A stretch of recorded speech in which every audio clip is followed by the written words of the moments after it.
My name is Thembile. I am a medical intuitive. I use alternative techniques to diagnose and treat illnesses. I've done this for over the years, and I've successfully diagnosed and treated people with the most complicated of illnesses, which have baffled even the best of some of the medical specialists. People call me Dr. Alternative out of endearment. Join us on their journey to better health and renewed hope. This is Dr. Alternative. Welcome to Dr. Alternative Show. We are back. We are in Gqeberha, and it's always a pleasure to engage or to present something to you. And today I'm going to be talking with Jason, who, if you remember in the previous episode, he was talking about a knee that is troubling him. And I promised that we're going to scan him and see what is the problem with the knee. So our episode today, therefore, is going to be attending or addressing those issues. And enjoy the show. Hi guys, my name is Jason, and I'm glad to be back here again for another episode. Are you nervous? Yeah, I'm actually nervous this time. Yeah, I can see. No, you shouldn't be. You shouldn't be. I suppose maybe because we're talking to the public now about your scan results. No, but I'm just going to be focusing more on the areas that are that you raised in the previous show, like your knee. Maybe for those who don't know how I work, I scanned the feet because the feet have got meridians, and those connect to every organ in the body. So that is why it's so easy to end up with a whole map of what's going on, because the body is a unit that consists of many units that work collectively. So, and the feet, for those people that know reflexology, you will know that every part of the foot is connecting to an organ. But now this is just an advanced form that will give me the picture of what is going on. So when I give you the details, it is because the nature of my scan is showing me the body, the areas that are affected, and it will show me what is affecting them. So it's quite detailed, actually.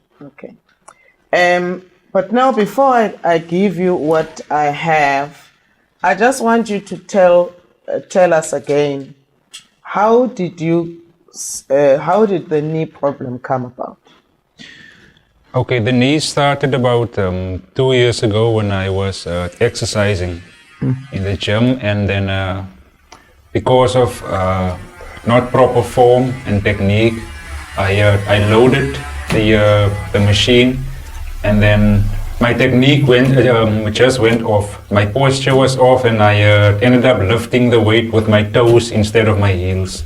And it was from that moment on that this knee, actually both knees gave problems, but it was more in my right knee that I started realizing that there's uncomfortability around the kneecap, and it was aching there, and this ache just does not go away. And sometimes when I wake up in the morning to stretch my legs, I hear there's a pop sound, and the doctor said that it was inflammation, but it's been 2 years now. Now my question is, can there be inflammation in the knee for 2 years? And I've taken that yellow capsule called Betasine, something like that, and I'm still here. So, but it was from the exercise that I did.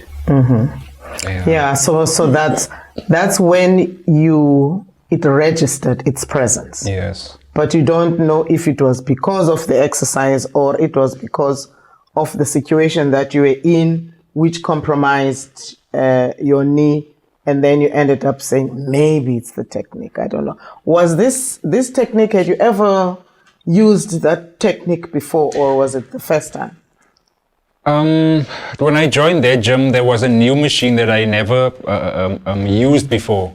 So I didn't know what form to take on that specific machine, and I think it went just downhill from there. Yeah, trying out the new machine and not knowing how to use it. Is it the weight lifting one? Yeah. Okay, but now you have to balance you balanced with your toes instead of with your heels. Yes. Okay. All right. Let me tell you what I'm seeing in your knee and connect the dots for you. Okay. Firstly, there is a condition which is called multiple endocrine neoplasia. It affects a lot of people.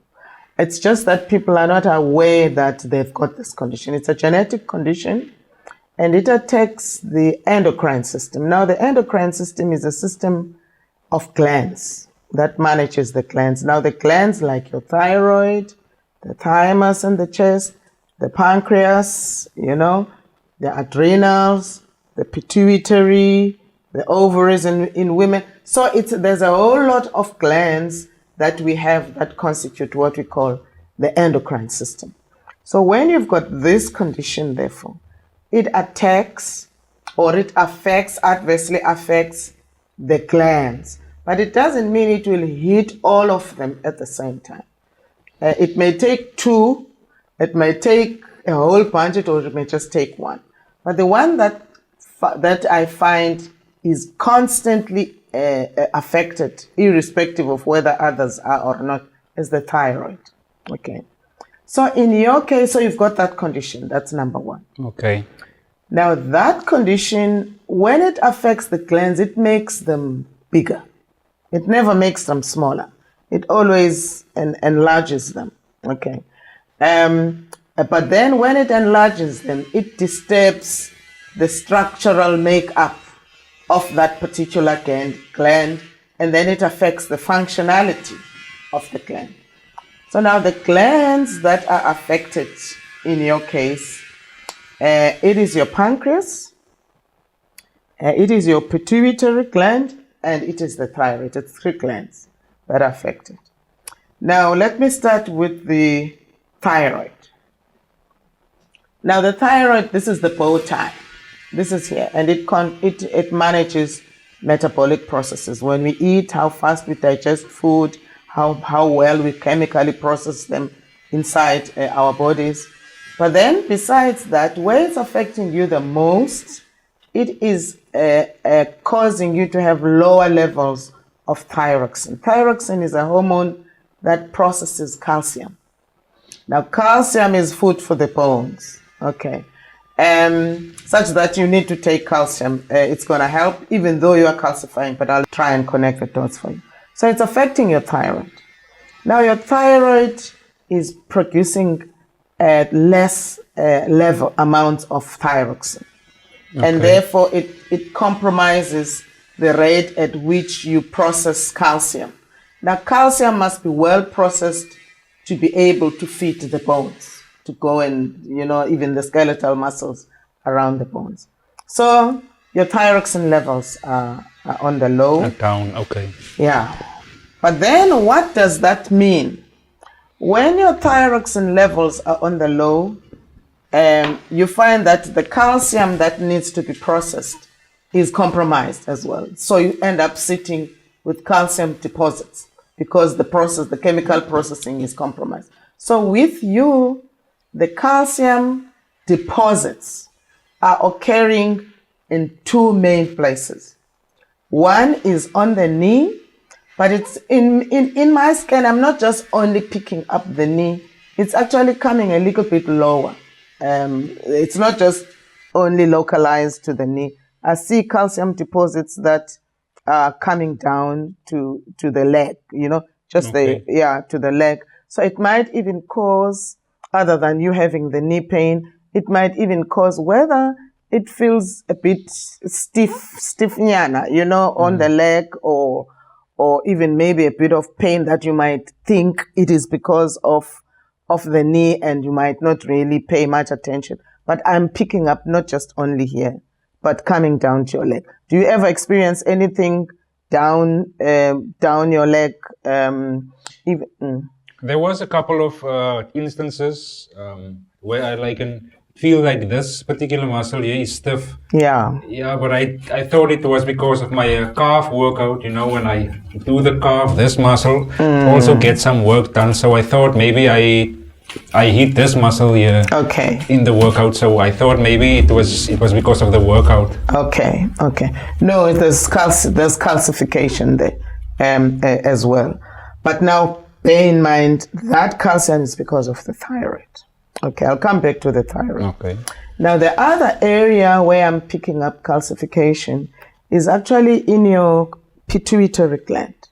Now, the pituitary gland is at the back of your head, and that's where we get your feel-good hormones, you know, a growth hormone also that manages the speed at which you grow. Like I see you quite tall, you know. I don't know when you were younger how fast you were growing. How fast were you growing compared to your age mates? I was the tallest guy in class. Yeah. Always. Yeah. Yes. No, because of this pituitary. Because what happens, the pituitary gland, like I'm saying, that you've got a bit of high levels of pituitary gland, and of the pituitary gland, and that is because of calcification. Now that calcium is affecting the hormones. It's throwing your hormones out. There are two hormones, but the other one we'll talk about later.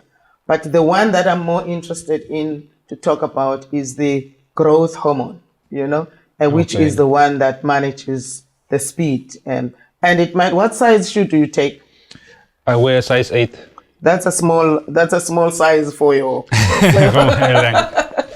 for your height. Yeah. Oh wow. Yeah. So growth hormone does that. So that will explain therefore why, like you say, that you the tallest guy in the class. But now your parents, if your mom and your dad, how tall are they? I think at my length, it comes from both my parents, but the tall people more on my father's side. More on your father's side, okay. And that is, now you've heard us said that this MEN is genetic. So when you've got this, it doesn't mean it will, I don't know, for all you know, maybe your father also has the pituitary gland, a bit bigger or whatever. But in your case, it's not just bigger, but it's got calcification as well. It's actually, I took longer to look because it's kind of not common to find a calcification that actually almost creates a shape, around the growth itself. So you're sitting with that. And now this might even affect your moods, you know. Sometimes you might find that it changes. Your moods tend to be on a roller coaster. That you find 1 minute you get irritable because are you like that? Yeah, but I keep it to myself because I don't want to be rude to people who don't deserve it. Oh, okay. So you suffer quietly. Yeah. Or how do you deal with? Or maybe you walk away from people, stay alone when you. Yeah. I like my quiet time, or I just like when I feel like I have a rage of emotion, I just go to the gym and take it out there. Yeah, safe way. Yeah. So it's that hormone, okay? It's the pituitary gland because it throws the hormones totally out of, not really totally, but it's such that there are some people that I'm treating where you find they are regarded as having bipolar because the mood shifts. 1 minute they were fine, the next minute they've changed, and then they get labeled as being bipolar. And then you find they're on treatment for stuff like that. But that's not in my case, the bipolar. No, even in their case, it's not really bipolar. Even in their case, it's not really bipolar. But that label, you find they get wrong treatment because you just need to deal with the pituitary that has enlarged. You need to shrink that so that the hormones are back into balance. Because it doesn't, the treatment for people that are labeled as bipolar doesn't do anything to the hormones. It just works on their mental state and elevates the moods, or when they're down, or So you find but it doesn't work on correcting the problem that has been created because of this enlarged pituitary gland. Okay, so that's the pituitary gland. Okay, the other gland that is affected. Now remember, I spoke about thyroid. I've now spoken about the pituitary. Maybe before I go to the third gland, let me come back to the thyroid. Now your thyroid is a bit on the overactive. Okay. Sometimes you might even find your heart is beating faster. I don't know if you experience something I do experience that, yeah. Yeah, because your thyroid is on the overactive. And when it's overactive, it rushes everything. Even your metabolic processes, you might find you might actually eat quite a lot, but then you're not picking up weight or something like that. Most people that have got overactive thyroid, you find they are thin. They are not, even though they are not doing serious exercise because of overactive metabolic processes. So your thyroid is affected, and thyroid does affect the heart, whether it's underactive or overactive, because it works hand in hand with your cardiovascular system. That food, those processes that are occurring, it's your cardiovascular system that's transporting all that food, or those hormones, or those whatnot. So that's the thyroid. That's what will make it, have those palpitations. Now, the third gland that is affected is the pancreas. Now, the pancreas is the one that controls diabetes. Okay. Yeah, people that have got issues with the pancreas, depending on how it's affected, they will have diabetes. But you don't have diabetes. You've got the opposite of diabetes. Let me explain that. Firstly, you've got a growth which is called insulinoma. This enlargement that I'm talking about, which is caused by this, in your pancreas, it's causing you to have what is called insulinoma. Now, insulinoma is when you are producing too much insulin. It's a growth that makes you produce too much insulin. Okay.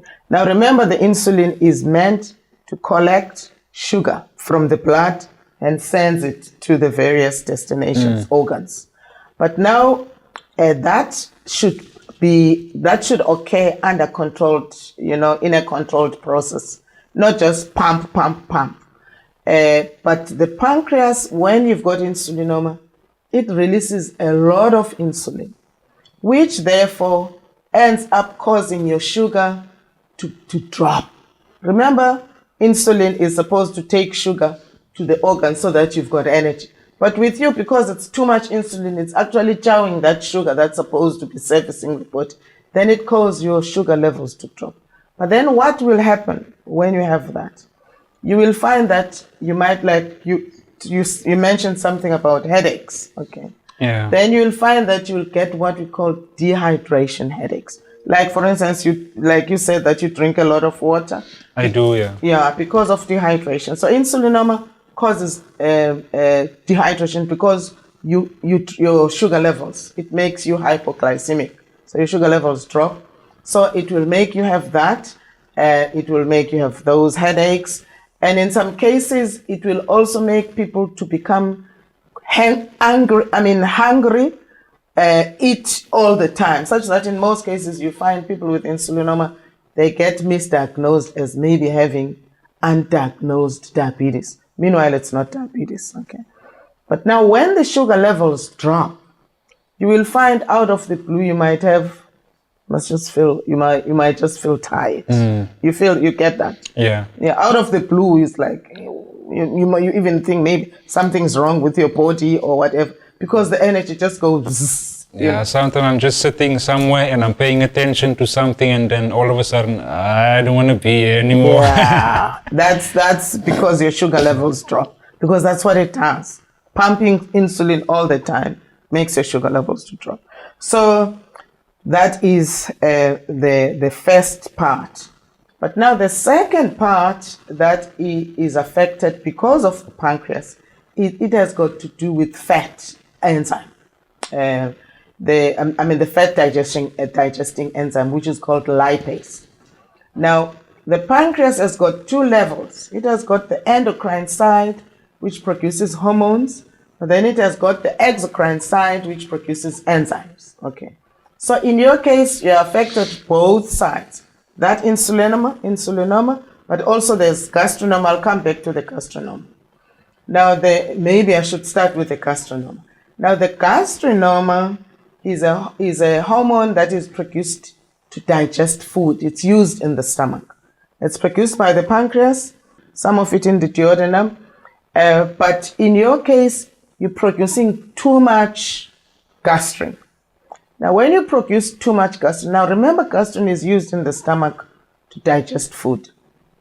So, and it must be used when there's food to digest. It must not keep on pumping all the time, even when there's no food, because eventually it causes ulcer, because that acid will end up eating on the stomach lining when there's no food, because you can't be having food all the time, okay? So it might cause heartburn, it might cause indigestion, not because you have not digested food, but because there's that turmoil that is caused by the gastrinoma. But also the other thing that it causes, in some people, it will actually cause the appetite to drop, okay? That you find while people who have got insulinoma, they eat a lot, but people who've got insulinoma and gastrinoma, you find they don't eat that much. They don't have ravenous hunger like people who only have insulinoma. So theirs, it tends to drop because of that gastrinoma. So I don't know, in your case, where would you place yourself? I'm not sure. I think, like right now, I'm actually preparing for a show.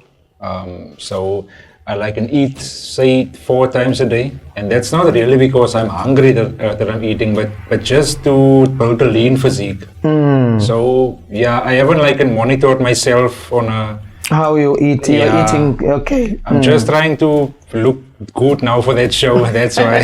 Okay. All right. Okay. Yeah, but like I say, you've got both insulinoma and gastrinoma. But do you ever experience a bit of indigestion sometimes, or maybe a heartburn, or in your stomach? Heartburn, I don't usually get heartburn. Yeah. Indigestion, also not really. Okay. All right. But you will probably find you might actually, in fact, that's definite. You are definitely likely to experience it as the gastrinoma becomes even bigger, because it keeps on pumping too much gastrin.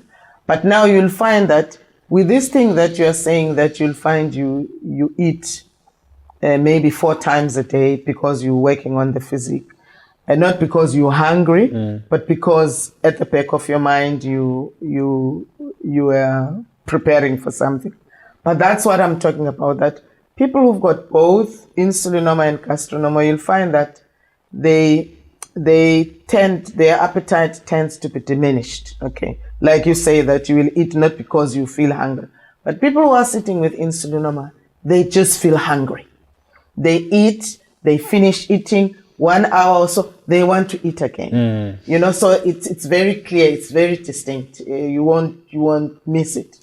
But when you've got both, the appetite tends to be diminished because of the gastrinoma.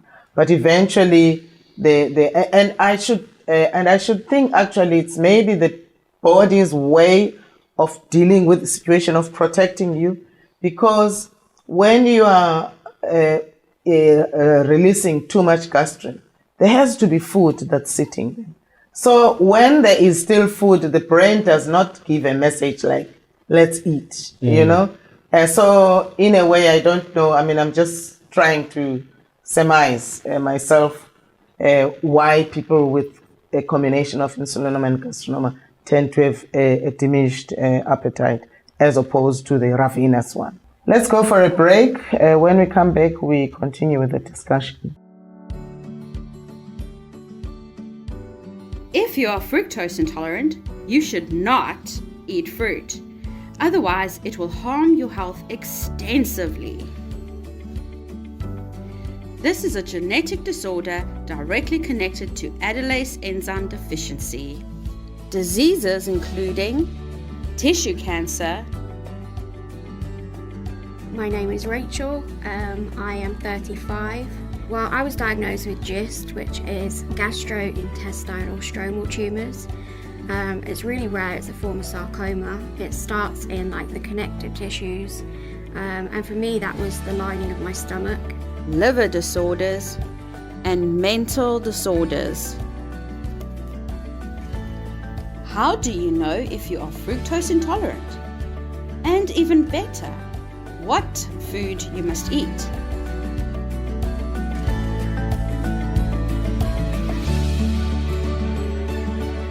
Welcome back. We are discussing the scan results of Jason. So when we went for a break, we were talking about his gastric system, in fact, the pancreas, how it affects the hunger pangs. Now, going further, Jason, we're still together so far. Yes. Okay. Now, going further, you also, like I've indicated, that with your pancreas, you have got lipase enzyme on the low. Now, lipase enzyme helps with the digestion of fat. Okay, it's a fat digestion enzyme. It works hand in hand with the liver because the liver is also huge in breaking down fats. Okay, but in your case, you actually have elevated levels of cholesterol. I don't know if you've ever gone to test. It's not scary, but it's a bit high. What is like in cholesterol? Actually, what should I be on the lookout for when it comes to cholesterol? No, they must just test you because it's not like it's gonna manifest with you maybe feeling that you don't want to eat meat or but in your case, this is where it's affecting. Firstly, I'm picking up that in these arteries, these carotid, these are the arteries that are called carotid arteries. They transport a blood flow to your temporal lobes.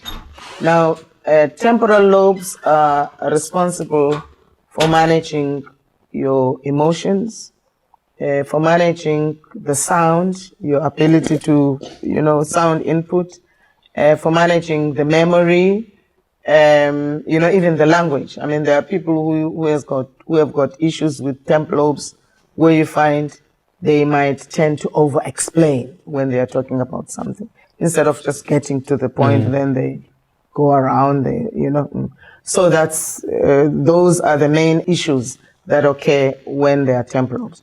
But in your case, I'm actually picking up that at night, do you sometimes find when you're sleeping, before I finish what I was going to say, do you find that when you're sleeping, you tend to feel as though you feel restless or feel as if maybe you have a nightmare or, Yeah, that happens. It happens. Like every night, like I never sleep throughout the night. Like I have to watch a movie or a series, something, just to keep my mind focused and then doze off from there. Because I feel jittery, like... Yeah, that jittery feeling is actually because of you get very, very mild night seizures.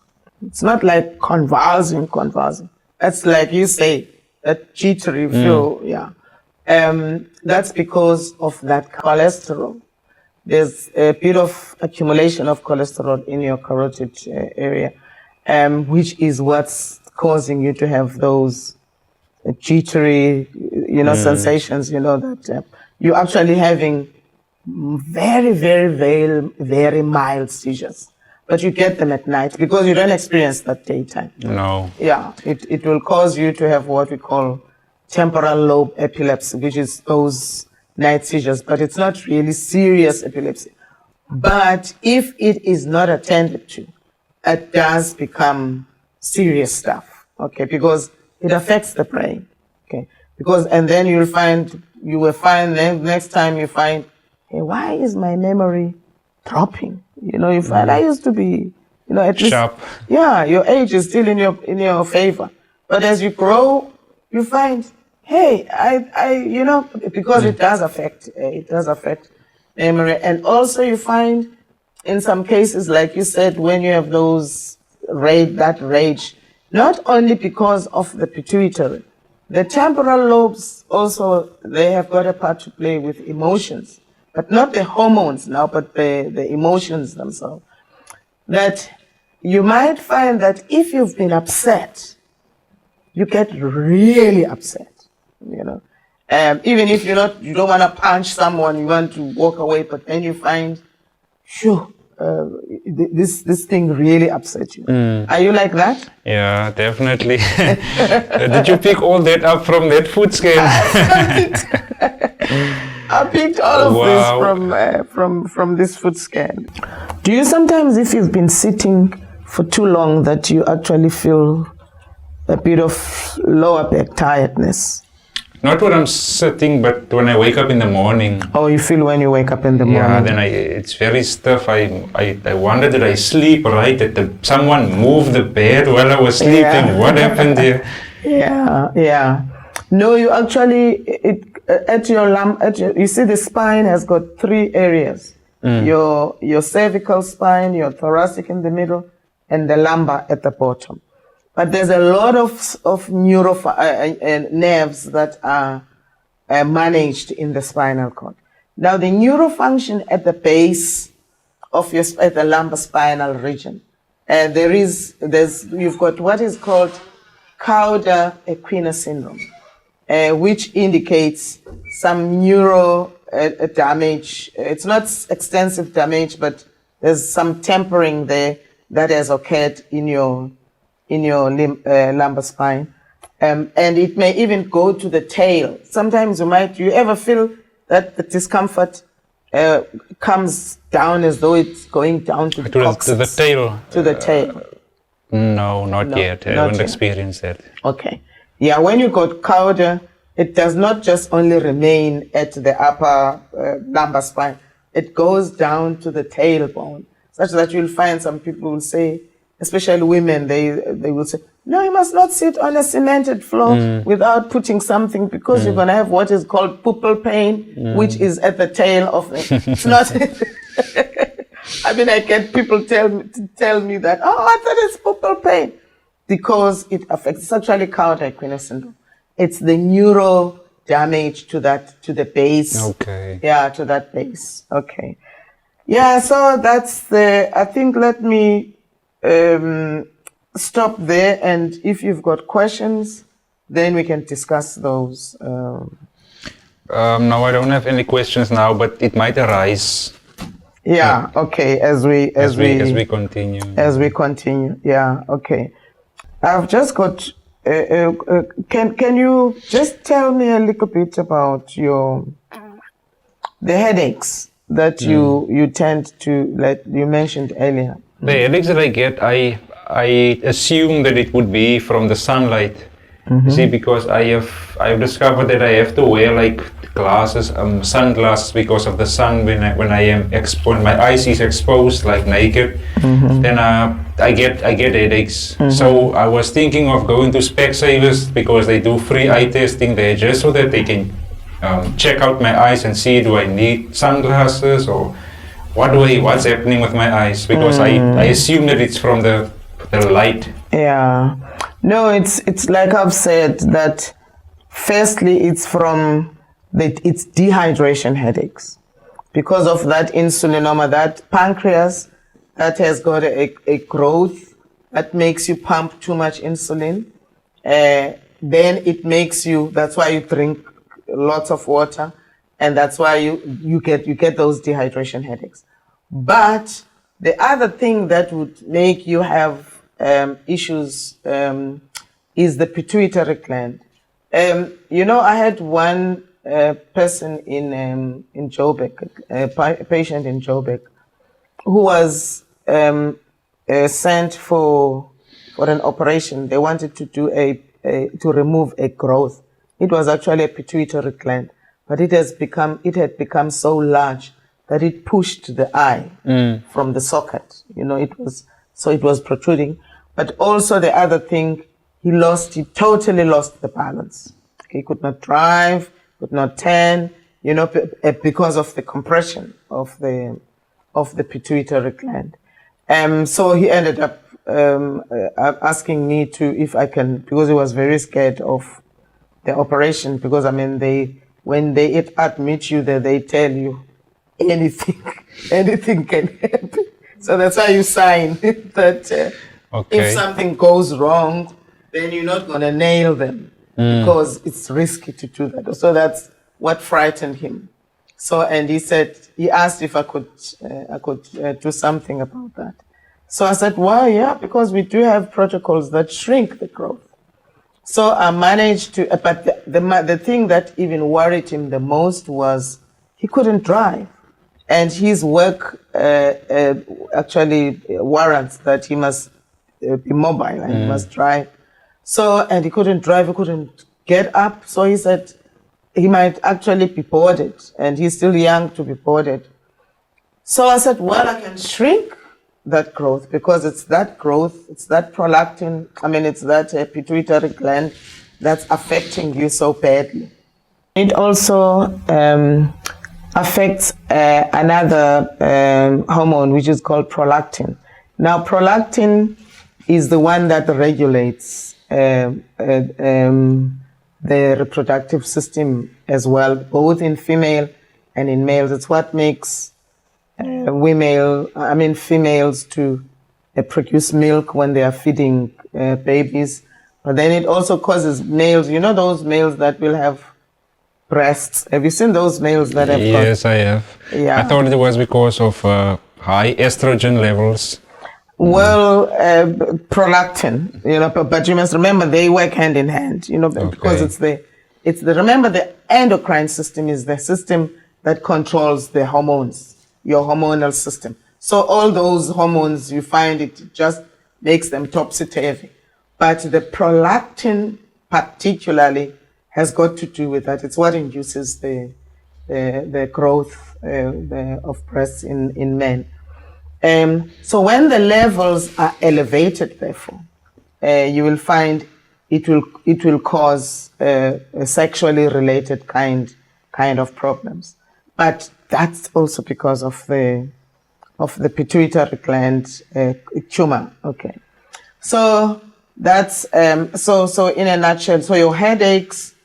I'm trying to connect the eye thing, like I was giving you this example of this one, because the structure where the eyes, like your occipital lobe, the occipital lobe is at the back of the brain, which is the one that regulates your eyes. So once you've got a pituitary gland, it affects a number of functions there, which have got nothing to do with the MEN per se, but which have got to do with the structural disturbance, because you are, it's like when your place is here and the problem is yours, but because you're sitting next to me, then I get affected, because of that association, guilty by association. So the occipital lobe, therefore, is sitting there. So once you have issues of the growth becoming too huge, it tempers on your eyes because of the proximity of the occipital lobe to that area where the pituitary gland is sitting. But it's not, your headaches are not just only because of that. Largely, they are because of the pancreas, because of the insulinoma. And they go hand in hand with dryness, thirst. That's why you drink so much. So it's dehydration headaches. Okay. I thought that my reason for drinking a lot of water was because I use creatine. I thought it was because of that, but... No, but you know what you can do is you can stop that and see how, just for your own satisfaction, yeah. Because when you've got insulinoma, you will get thirsty.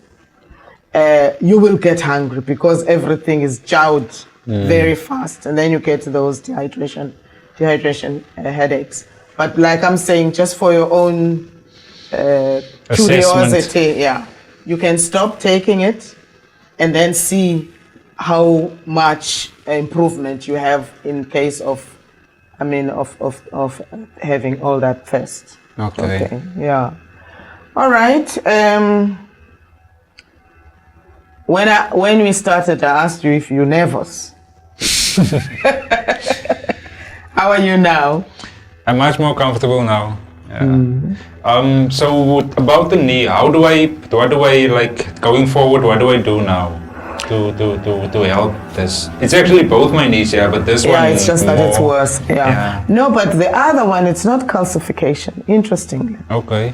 The other one, you've got calcification on the right, but it's the cholesterol, the arteries that are transporting on that side. It's actually the accumulation of cholesterol, such that I will even try and show you so that you can see the difference. That in the scan you will actually see that what is accumulating here is accumulating there, but the calcification is, you will see the difference. Okay. So even though they are both affected, but it's two different things that are affected. Yeah. And you know where the importance of that comes is when it comes to treatment.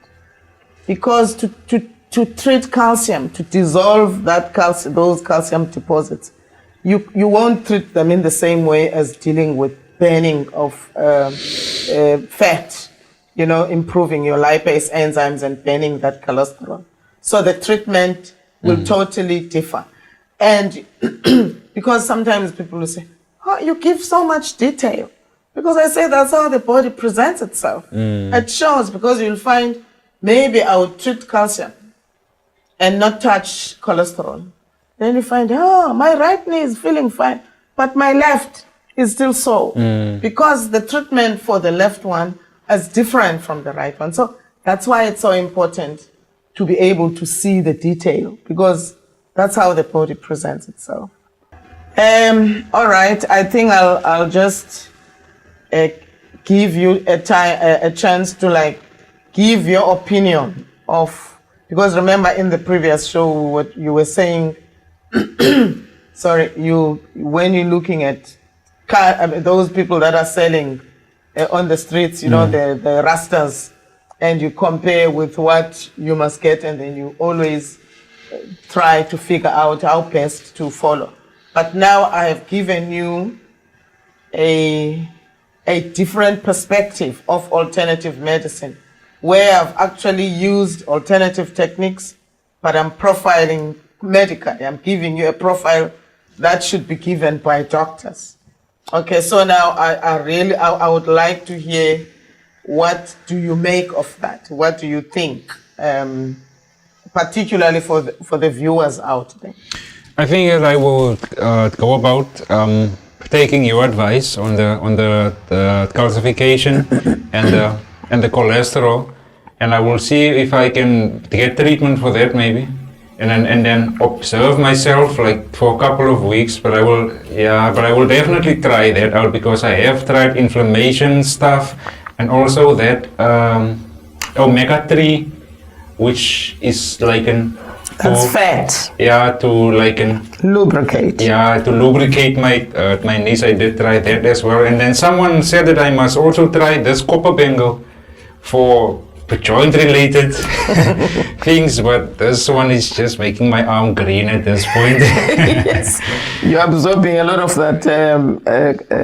This copper. So I will definitely now look into that direction that we've spoken about. I'm actually going to guide you on what, because treating calcification, it doesn't mean taking calcium. Okay. Yeah, you need something that's going to dissolve that calcium, but you need to beef up your calcium levels, because the fact that you are calcifying doesn't mean you're having enough calcium. It's just that you're not processing calcium well. And when you are not processing well, it's a problem for your joints, because you're not getting it. You're not getting enough. So I don't know if you understand. I understand. Having calcification does not mean you've got too much calcium. It just means you're not processing it the needs to be calcium processed. that you're supposed to process so that it feeds your skeletal system. So you still need to take the calcium, but it becomes a problem when you don't know how to balance. Because if you take calcium supplements while you're battling with thyroxine that processes calcium, you're still going to sit with calcium issues.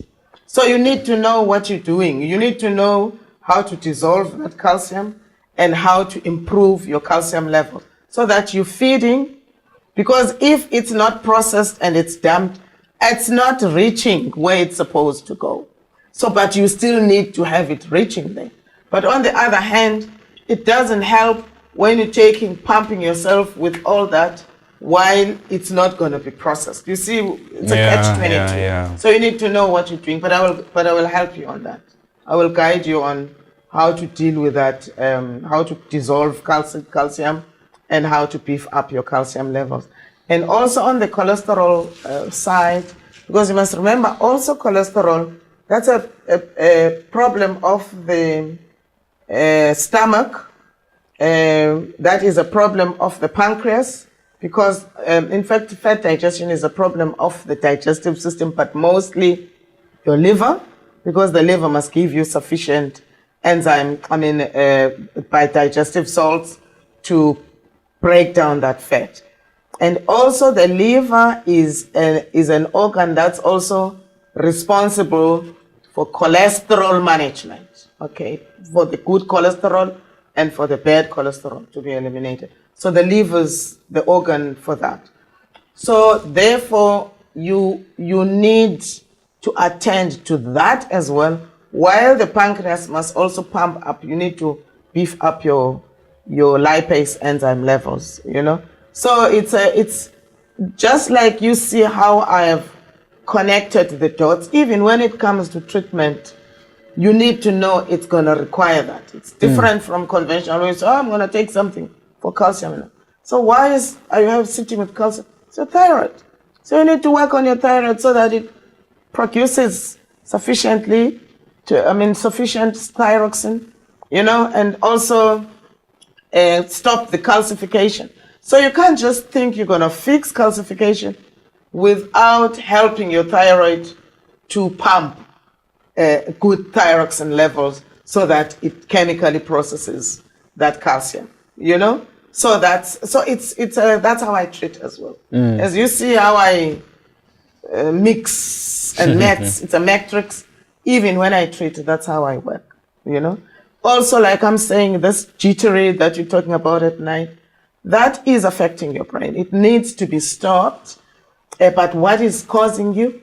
It's the cholesterol again. The same that's causing that is the same treatment that's going to assist with balancing, fixing your cholesterol levels, but then also stop the brain that's already causing you to have those jittery. Okay. Yeah. So that's how alternative medicine works. So do you think there's future in mixing alternative with conventional, or do you think we must just do our thing and they do their thing? No, I think I can definitely think that there can be a mixture between conventional and alternative, because some of the root nutrients or like the pure nutrients is there in the what do you call this, traditional, the traditional herbs, and it's quicker to get, it's cheaper also. So, but yeah, for like in cases of emergency, go to the doctor. Yeah, okay. All right, that's where we're gonna end our discussion today. But as you are watching, like I've said, I use alternative techniques, but I profile medically. And the advantage that I have is that I can see the body in detail. It's like I've cut you open, you know? And I can say, oh, there's the thyroid. What's happening there? What's happening in your brain? This is what's happening. I can see all those things and I can connect, okay, it's because of this, it's because of that. which is why you find that our treatment also works so well, even in cases that were quite complex, because we can see where the source of the problem is coming from. So even with Jason, that knee is going to be sorted. That knee is going to be sorted. Yeah, okay. Well, this is where we end our show. Thank you for watching, and goodbye. Thank you guys for having me here. I have a better sense of what I'm going to do now in terms of my health and more specifically my knees. So thank you.